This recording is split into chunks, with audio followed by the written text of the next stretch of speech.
Now you're successful, you're in the ideal situation and the director of the School of Natural Resources, but the college came calling, didn't it?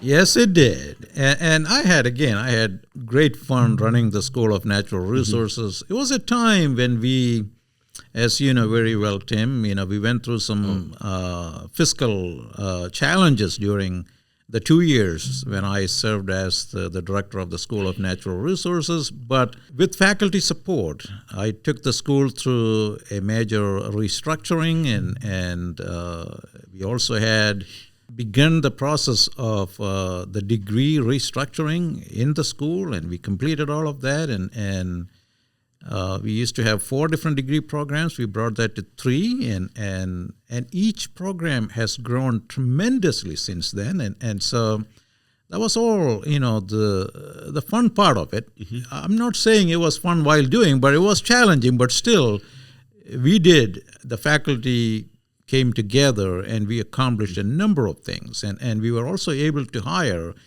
despite some of our financial challenges, we were able to hire 12 faculty and 7 of them, tenure track faculty, including a number of, female faculty. And so it was a great time. I really enjoyed that. But then the opportunity came up.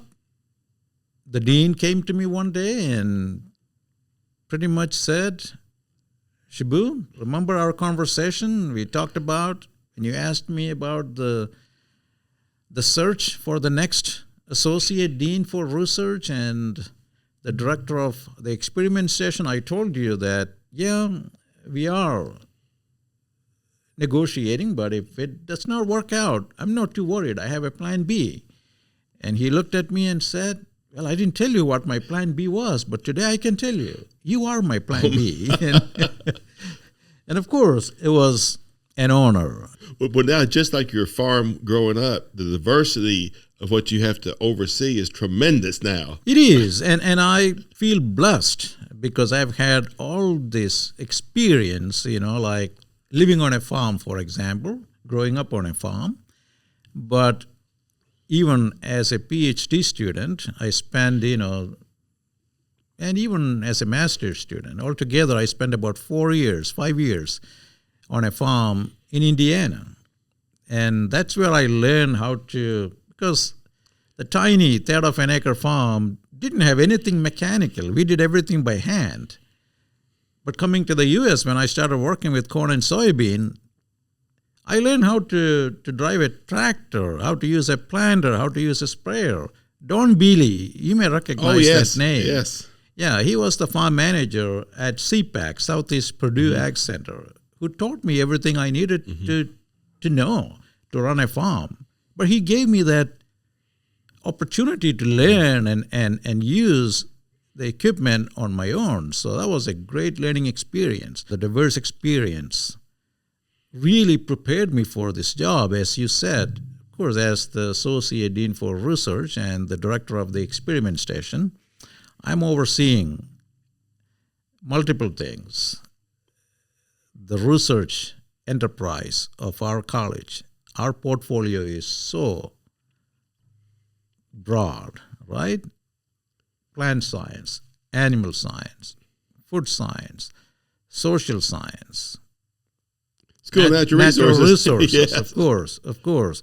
And even, we have 2 divisions where we have joint faculty with the School of Medicine, and we have faculty jointly appointed through, for example, College of Engineering. And so we have all kinds of partnerships and collaborations. And so what we do is so diverse, but it's all within the broad umbrella of agriculture, food, and natural resources. And I feel like, living on farm in Indiana, and then my first faculty career, although it was with the University of Florida, my first 6 years, I was on a farm, 5.5 hours away from campus.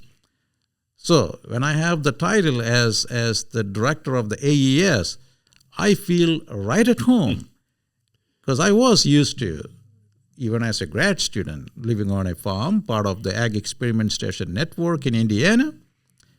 And when I was a postdoc up in Minnesota, that was another farm where I worked. That was part of the AES of the College of Ag up in Minnesota. And then, of course, my career at Florida, I worked at multiple AES farms. So being the director of AES, I feel right at home. Right. Since I have worked with colleagues from, if you look at my publications, you will see that. Although I got degrees in natural resources,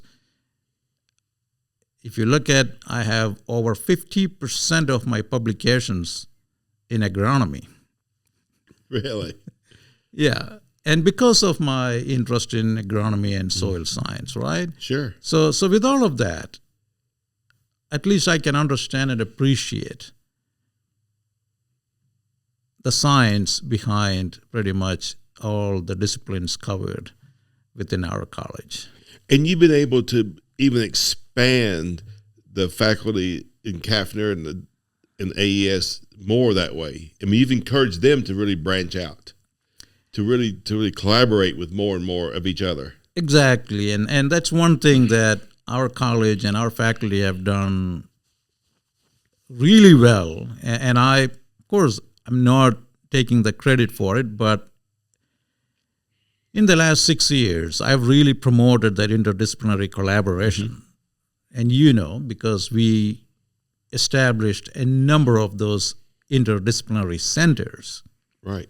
Like the Missouri Water Center was the first one that I worked on, and bringing a group of faculty together from engineering and from our college and from journalism and from arts and science, trying to create a program where they can come together and work on water as a precious resource, not for us, but for the whole state, for Missourians. And that center has done so well, as you know, since we brought it together. And the Center for Regenerative Ag is another example.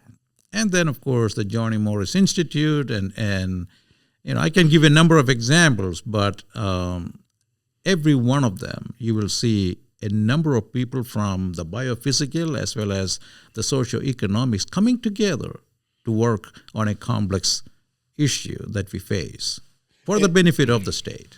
And that's a fairly new concept, isn't it, really? I mean, before we seemed to be in our silos, our different disciplines, and didn't work together a lot, especially from one college to the next. So that's really, really to benefit the people in Missouri, but also everyone.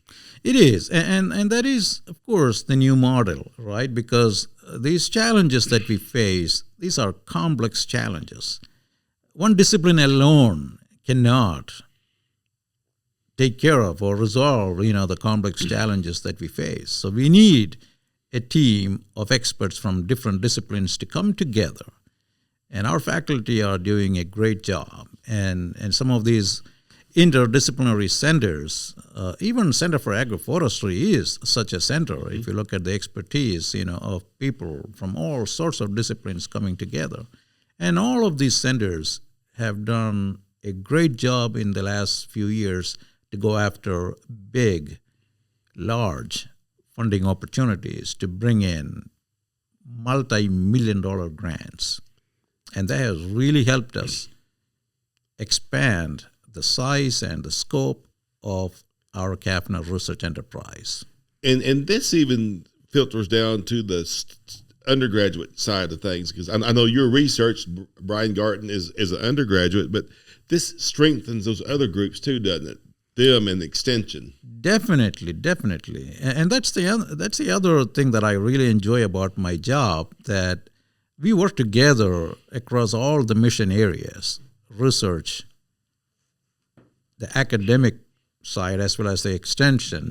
We complement each other in one way. And when you think about what makes us kind of special, like our research strength is really helping our students, including our undergraduate students, I feel like, to get hands-on training and a better real-world experience as part of their preparation for the real world.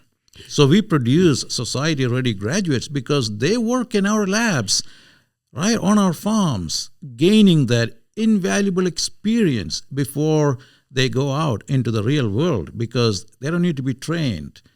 They are trained by the time they finish their degrees. Well, for example, one of your other big pushes was the digital ag farm and getting faculty from all over the different disciplines to that. Just this past week, one of the faculty members had his robot out at the farm, and I noticed the undergraduates were from plant sciences and technology, engineering, and computer science. They were working on that project. That was fascinating, how they were all coming together at different expertises and figuring out how to make this robot do what they wanted it to do. There you go, Tim. You explained it. That's what we are hoping for. That's what we want to see, and that, what should I say, cross-disciplinary collaboration, even at the undergraduate student level, that is helping us. Mm-hmm. Yes. And of course, the students are gaining that experience, but they are some of the best minds that we have. Some of the greatest ideas come out of our students, right? Right. Our undergraduate students and grad students. Because they look at things a whole different way than what maybe the faculty will look at it as. But you mentioned just a minute ago about bringing in the grant money, and you've seen some very success stories there, haven't you? Where we went from a college to where we are now in just a few short years. We have. Tim, when we went through the strategic planning process back in 2018, 2019, after our dean, Dr. Chris Daubert, joined us. He led us through that process. You remember, that's part of it. Time. Yes, and so and I also was part of it, and we had some lofty goals that we established for research. And for every mission area, we had goals. And for research, we established this goal to increase our research awards and expenditures by 10% every year for the next 6 years. And if we did that, based on our baseline numbers back then, we figured that, we could double where we were back in 2018. And that was about $40 million in awards and about $40 million in expenditures. And that was, again, the highest that we had ever achieved at that point, about $40 million. Fast forward, in 2025, if you look at what we have accomplished, and that is, again, kudos to our faculty, our staff, and our students, all of you did a phenomenal job going after funding, bringing in funding, and conducting the research that helps our producers. That raised our profile big time. So back in 2023, we hit our highest in awards, grant awards. We were close to $118 million. So you went from 40 million to 118 in 5 years. In just 4 or 5 year time frame. Yeah. And we had still 2 more years left at that point to achieve that goal, but we exceeded our goal by fiscal year 23. Our target was fiscal year 25. But expenditures, this past fiscal year in 2025, we exceeded the goal. 80 was the goal, $80 million. And guess what? We exceeded that. We didn't triple that, but we are, I don't have all the final numbers, but based on numbers as of now, we stand at $85+ million in expenditures. So we met those goals. Yeah, right, which were very lofty. Very lofty. Very, very lofty. Very lofty. And when we established the goal, it was an aspirational goal, right? And a lot of people looked at me and said, why? It's an impossible goal. with the number of faculty we have and the size of our college, that's an impossible target.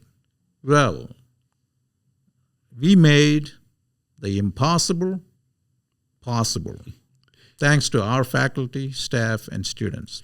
And you didn't do it by doubling your faculty size. No. Good point, Tim. You did this by... Yeah. So again, kudos to our faculty because we increased our faculty numbers in research. When I look at numbers, this is the FTE. We increased the faculty FTE during the same time by about 11%, but doubled 100% or tripled. Yes. Yeah. So you can see a lot of it is based on not new faculty. Even when we bring in new faculty on board, you cannot expect them to start bringing in big grants and a lot of funding right away. And there are some who will do that. But a lot of our increases happen because of our existing faculty and going after bigger funding opportunities, especially, as we discussed earlier, those multidisciplinary, interdisciplinary kind of opportunities. And that will attract other faculty who want to work in a situation like this, that they can work with the engineers and the med school and such. Yeah, and Tim, you know this very well because you yourself do this almost every day. You have collaborations, I know, with faculty from other colleges and including engineering and yeah. So I think our faculty are doing that more and more. And but you probably have a dream that is also lofty, and you're working to get that come together, where we look at our soils, our plants, and our animals and our people as if we can make one healthy, we can make the other healthy, and finally ourselves healthy. That is true, Tim, and that could be our next big center or institute that we could dream about, like a One Health concept, but broadening that all the way down to soil health. Yes. Of course, One Health, we often hear about, animal health and human health coming together, but we know, at least in a College of Ag, how important these other two components you mentioned, like the soil health and then, of course, the plant and animal health. Because the soil health, healthy soils will lead to healthy food through healthy plants and healthy animals, leading to healthy human beings. So that One Health concept, we do that so very well in our college and on our campus because we are blessed to have a wonderful College of Ag, Food and Natural Resources, our college, where we study healthy soils, healthy plants, and healthy animals. And then, of course, we work with our College of Vet Medicine and also our School of Medicine. We have joint appointments and we have joint faculty. And so our campus can really build on this broader One Health concept better than many other universities in the country. And that could really blaze all new trails that we haven't even thought about yet. And, yes. Endless possibilities. One of the things I noticed about you, you will talk about it and do it. And the restructuring of the Ag Experiment Station, every Ag Experiment Station, there's 50 of them in the United States, talks about it, but we're probably the only one that did it to that point that we did. So talk to us a little bit about that.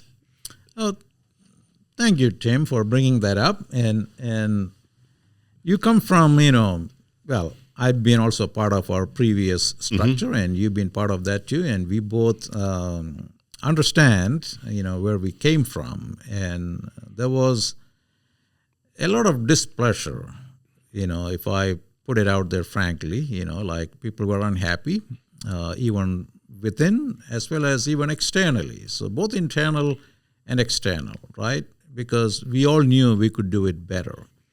But how?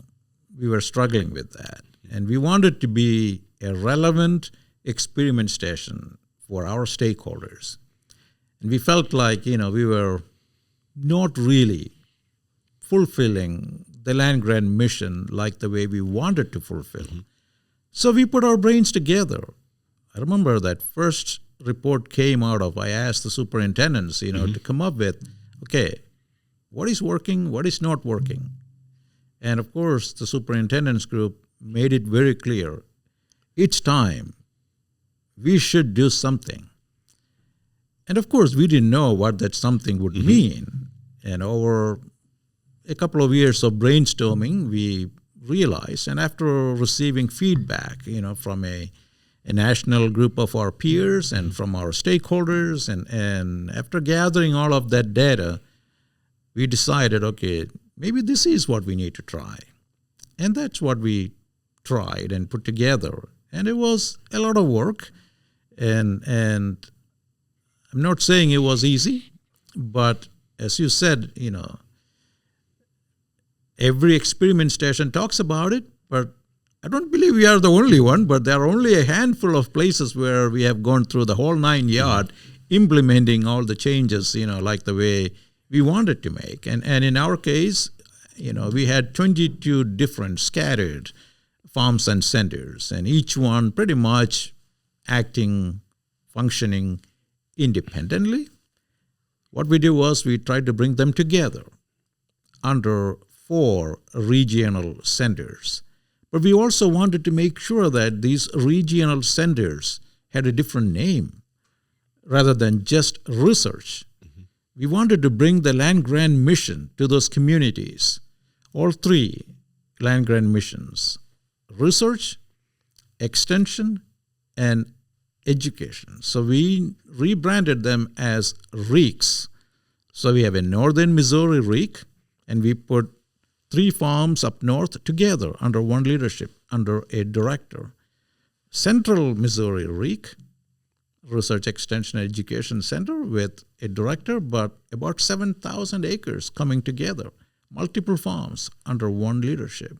And then Southwest REAC, and then Southeast REAC, but that is called the Fisher Delta REAC. And based on the feedback that we have received from our stakeholders, yes, it was not just a restructuring for the sake of restructuring, but bringing us closer to our stakeholders and bringing them closer to us because they saw relevance in what we do for those communities, essentially making them truly the front porch of the University of Missouri and CAFNR in those communities. And you have seen the benefit of what we have done. Oh, yeah, because too often our neighbors didn't even know what we did. But There now you they go. did. Because another thing that you did as part of that was what we're doing right now, improve our communications. Yes. And getting our communications to our stakeholders and them understanding what we're doing and what we are doing for them. Yeah. And listening to them is important too. It is. And as you know, the Hatch Act made the experiment stations possible throughout the country. And it is thanks to William Henry Hatch, who was a Missouri congressman, that we got the experiment station funding, the experiment station model, and research became a real formal thing, a focus at land-grant universities. But the vision of William Henry Hatch was not to have it all at the main campus. He really wanted to take the research to those communities. And that's why we have all these farms. And then, why again? To make it relevant for those communities. And that's why we have those regional centers. But you are absolutely right. We did certain things, but they didn't know. But now, as part of the restructuring, of course, we restructured advisory boards. We have advisory boards for the local farms. We have advisory boards for the regional centers. And we also established an advisory board at the state level for the state AES advisory board.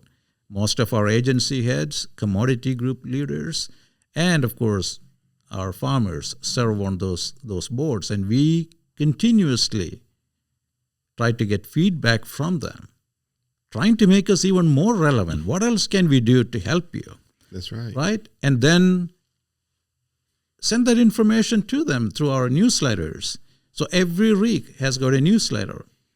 Tim, you are my director That's right. of communications for the REECs, for the AES. And you started this podcast. And you have, thanks to Cheryl, we have, YouTube channels and we have a number of ways by which we connect That's right. with our stakeholders today. And my very first month, started a newsletter of my own. It's called the Research Digest. So I send that out every other week. It reaches not just our internal audience, it goes out to all our external stakeholders also. So they get to see what's going on in our college, on our farms, at least on a bi-weekly basis. But we have these multiple channels now that we use to communicate with our stakeholders. And it's continuing to grow. It's continuing to change to what we need to do. And that's what's important. We can't be static. We cannot. Just like our research, we cannot be static. We cannot, because it keeps changing, right? does. Yeah. And if you talk to my 15-year-old, if it is not on Instagram, it doesn't exist. That's right. Right? And that's where he learns about everything that's happening in this world before I even tell, Joshua, did you hear about this?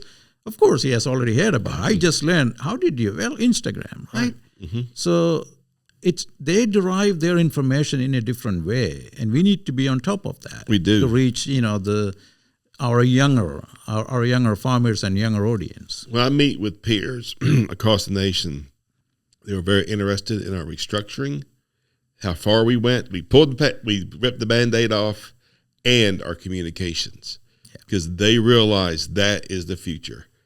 And under your leadership, we were able to get to the future. Oh, thank you, Tim. You are so kind. You're welcome. Well, we've got to end for today. We could talk forever about research and what we're doing, but Dr. Jose, thank you so much for coming and for this podcast, and thanks for supporting us, because you're the one that supports us doing this. Well, thank you, Tim. I really enjoyed it. Appreciate the opportunity to talk to you and being on your Tim's Take. All right. Thank you. Well, thank you. Well, this is it for Tim's Take. Now, check us out next time, and we'll see you later. Bye.